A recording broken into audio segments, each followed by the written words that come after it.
Welcome back my YouTube channel. ಇವತ್ತು ನಾನು ಬಾಳೆಕಾಯಿ ಫ್ರೈ ಮಾಡ್ತಾಯಿದ್ದೀನಿ. ಅದೇ ಮಕ್ಳಿಗೆ ತುಂಬ ಇಷ್ಟ ಆಗುತ್ತಲ್ವ, ಮಕ್ಕಳು ಮಾಡು ಅಂತ ಇದ್ರೆ ಅದಕ್ಕೆ ಮಾಡ್ತಾಯಿದ್ದೀನಿ. ಹಾಗೆ ವಿಡಿಯೋ ಮಾಡಿದಾಗೂ ಆಗತ್ತಂತ ವಿಡಿಯೋ ಮಾಡ್ತಾಯಿದ್ದೀನಿ. ಬಾಳೆಕಾಯಿ ಮೇಲ್ಗಡೆ ಸಿಪ್ಪೆ ಚೆನ್ನಾಗಿ ತೆಗಿಬೇಕು. ಈ ಥರ ತೆಕ್ಕೊಳ್ಬೇಕು. ತೆಗೆದ್ಬಿಟ್ಟು ಬಾಳೆಕಾಯಿನ ನೀರಲ್ಲಿ ಹಾಕಬೇಕು. ಯಾಕಂದರೆ ನೀರಲ್ಲಿ ಹಾಕಿಲ್ಲರೂ ಕಪ್ಪಾಗಿಬಿಡತ್ತೆ. ಅದಕ್ಕಾಗಿ ಆಮೇಲೆ ಮಧ್ಯದಲ್ಲಿ ಕಟ್ ಮಾಡಿಬಿಡಬೇಕು. ಕಟ್ ಮಾಡಿ ಸ್ಲೈಸ್ ಮಾಡಬೇಕು. ನಿಮ್ಗೆ ಯಾವ ಥರ ಎಷ್ಟು ದಪ್ಪ ಬೇಕೋ ಸ್ಲೈಸ್ ಮಾಡ್ಕೊಳ್ಬೇಕು, ಆಯಿತಾ. ಅದಕ್ಕೆ ಆಮೇಲೆ ಇದು ಮಸಾಲ ರೆಡಿ ಮಾಡೋಣ. ಶುಂಠಿ ಹಾಕಬೇಕು, ಶುಂಠಿ ಪೇಸ್ಟು, ಅರಿಶಿಣ, ಆಮೇಲೆ ಧನಿಯಾ ಪೌಡ್ರು ಸ್ವಲ್ಪ 2 ಸ್ಪೂನು, 1.5 ಸ್ಪೂನು.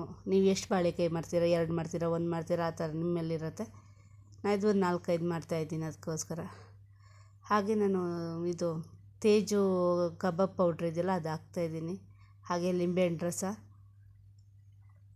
ಆಮೇಲೆ ಚಿಲ್ಲಿ ಪೌಡ್ರು ಸ್ವಲ್ಪ. ಅದರಲ್ಲಿ ಸ್ವಲ್ಪ ಇದಿರುತ್ತೆ, ತೇಜು ಮಸಾಲದಲ್ಲಿ ಸ್ವಲ್ಪ ಉಪ್ಪು ಇರುತ್ತೆ, ನೋಡಿಬಿಟ್ಟು ಹಾಕಿ. ಆಮೇಲೆ ಕಾರ್ನ್ಫ್ಲವರು, ಸ್ವಲ್ಪ ಸಾಲ್ಟು, ಆಮೇಲೆ ಸ್ವಲ್ಪ ಎಣ್ಣೆ, ಆಮೇಲೆ ಲಿಂಬು ರಸ ಹಾಕಿ ಕಲಿಸ್ಬೇಕು ಚೆನ್ನಾಗಿ.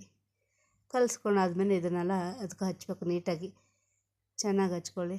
ಹಚ್ಬಿಟ್ಟು ಅದು ಒಂದು ಅರ್ಧ ಗಂಟೆ 1 ಅವರ್ ಇಟ್ಟರು ಪರವಾಗಿಲ್ಲ. ಅರ್ಧ ಗಂಟೆ ಸಾಕಾಗತ್ತೆ. ಸ್ಟ್ರೇಟ್ ಮೀನು ಫ್ರೈ ತಿನ್ನಂಗಾಗತ್ತೆ. ತುಂಬ ಚೆನ್ನಾಗಿರುತ್ತೆ. ಸಾಂಬಾರು ಮಾಡಿಬಿಟ್ಟು, ಅನ್ನ ಸಾಂಬಾರು ಮಾಡಿಬಿಟ್ಟು ಸೈಡಲ್ಲಿ ಇದು ಹಾಕೋ ತಿಂದರೆ ತುಂಬ ಚೆನ್ನಾಗಿರುತ್ತೆ. ತುಂಬ ಒಂದು ಅರ್ಧ ಗಂಟೆ ಇಟ್ಟರೆ ಸಾಕು. ಇವಾಗ ಫ್ರೈ ಇಡಬೇಕು. ಹಾಗೆಯೇ ಅದಕ್ಕೆ ಹಚ್ಚೋಕ್ಕೆ ರವೆ, ಆಮೇಲೆ ಸ್ವಲ್ಪ ಮೈದಾ ಹಿಟ್ಟು, ಸ್ವಲ್ಪ ಇದು ಹಾಕಬೇಕು, ರುಚಿ ಹಾಕಬೇಕು. ಹಾಕ್ಬಿಟ್ಟು ಕಲಿಸ್ಕೊಳ್ಳಿ ಸರಿಯಾಗಿ. ಸರಿಯಾಗಿ ಅದು ಎಲ್ಲ ಒಟ್ಟಾಗಬೇಕು, ಕಲಿಸ್ಕೊಳ್ಬೇಕು ಆ ಥರ. ಆಮೇಲೆ ಕಡ್ಲೆ ಹಿಟ್ಟನ್ನು ಹಾಕ್ತಾರೆ. ನನಗೆ ಇಷ್ಟು ಸಾಕು ಅನ್ಸುತ್ತೆ, ಅದಕ್ಕೆ ಏನು ಕಡ್ಲೆ ಹಿಟ್ಟು ಹಾಕಿಲ್ಲ.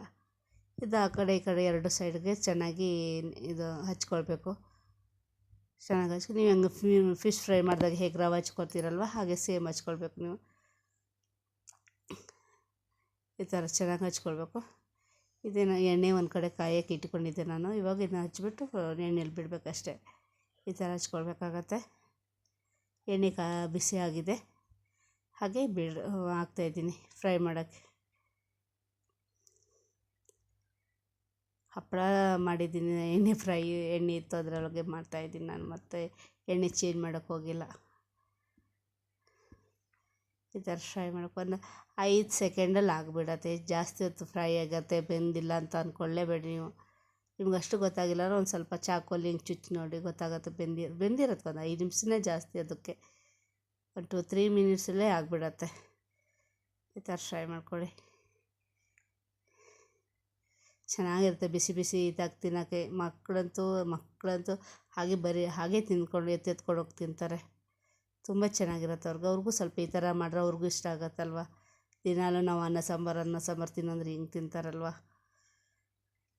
ಹಾಗಿದೆ. ಇವಾಗ ನಾನು ಇದಕ್ಕೆ ಟೊಮೆಟೊ ಸಾಸ್ ಜೊತೆಗೆ ತಿಂತಾಯಿದ್ದೀನಿ, ಸರ್ವ್ ಮಾಡ್ತಾಯಿದ್ದೀನಿ. ತುಂಬ ನೋಡಿ ಎಷ್ಟು ಇದಾಗಿದೆ ಗೊತ್ತಾ, ಸಾಫ್ಟಾಗಿ ಮತ್ತೊಂಥರ ಕುರುಕುರಿಯಾಗಿದೆ. ತುಂಬ ಚೆನ್ನಾಗಿದೆ. ತಿನ್ನೋಕ್ಕೆ ಹೋದರೆ ಸೇಮ್ ಮೀನು ಫ್ರೈ ತಿನ್ನಂಗೆ ಆಗುತ್ತೆ. Okay, thank you for watching. Like ಮಾಡಿ, ಶೇರ್ ಮಾಡಿ ಆ್ಯಂಡ್ ಕಮೆಂಟ್ ಮಾಡಿ. ಪ್ಲೀಸ್ ಸಪೋರ್ಟ್ ಮಾಡಿ.